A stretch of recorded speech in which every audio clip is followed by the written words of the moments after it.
Je vois des mecs qui demandent directement du temps, genre 30 minutes ou 15 minutes de call. Enfin, c'est une folie de demander ça à quelqu'un qui ne te connaît pas. C'est quelqu'un de complètement froid. Est-ce que la prospection à froid fonctionne encore? Ouais, mais j'appellerais pas ça de la prospection à froid, tu vois. Genre, j'ai un petit jargon avec le Scaling Lab, donc mon accompagnement. J'appelle ça la prospection à tiède. Et en fait, c'est le fait de faire en sorte de chauffer le prospect immédiatement après le premier contact. Et l'idée, en fait, c'est de toujours, comme ils disent, lead with value, tu vois. Genre, tu commences avec de la valeur et quelque chose de vraiment actionnable. Donc, typiquement, on va passer par, je sais pas, des notes vocales ou des vidéos dans laquelle on va proposer au prospect une opportunité ou un asset dans lequel on lui montre comment résoudre X points de douleur. Et donc, ça, c'est ce qu'on appelle une mini VSL ou une sorte de mini vidéo dans laquelle on explique concrètement ce qu'on fait, pour qui on le fait, les résultats qu'on a pu générer, etc. Et donc, cette note vocale ou cette vidéo initiale, elles sont là juste pour demander finalement la permission à la personne. Donc, ça te permet déjà de te sortir largement de toute la masse de personnes qui, premièrement, envoient des énormes pavés. Ça Enfin, lui a je trouve baisé. ça, vraiment, je trouve ça limite irrespectueux. Tu vois, t'envoies un énorme pavé comme ça, un business. Tu pars du principe qu'il doit te donner de son temps pour lire cet énorme pavé. Le pavé, il pue l'hypocrisie. T'as 40 000 emojis. Tu parles jamais comme ça dans la vraie Non vie. mais t'inquiète, je viens te vendre, hein. Et vraiment, vraiment,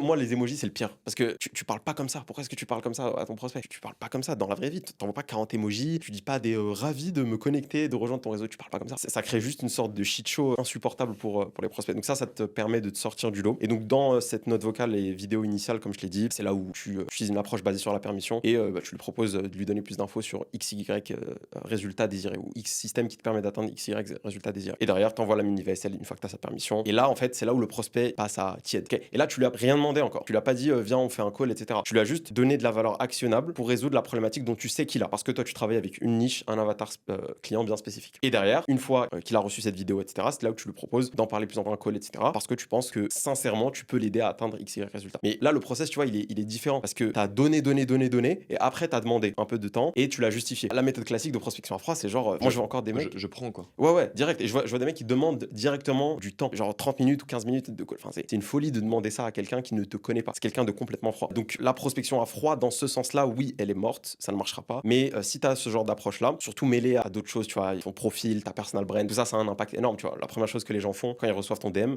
bah, ils cliquent sur ton profil.